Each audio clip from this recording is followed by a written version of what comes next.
بسم اللہ الرحمن الرحیم۔ لاکھوں کروڑوں درود حضور پاک صلی اللہ تعالیٰ علیہ وآلہ وسلم اور ان کی آل پر۔ سوال: جب قیامت ہوگی تو قرآن پاک سے الفاظ اٹھا لیے جائیں گے، تو کیا حفاظ اکرام کے دلوں سے بھی قرآن پاک محو کر دیا جائے گا، یعنی مٹا دیا جائے گا؟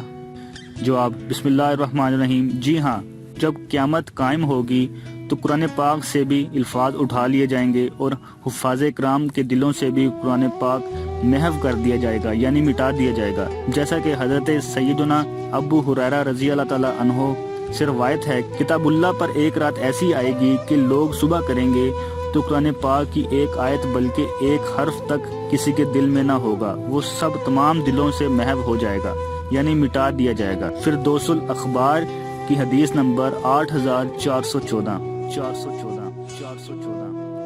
جزاک اللہ۔ اگر آپ کو ہماری ویڈیو پسند آئی ہے تو اپنے دوستوں کے ساتھ شیئر کیجیے اور مزید اچھی ویڈیوز کے لیے ہمارا چینل سبسکرائب کیجیے۔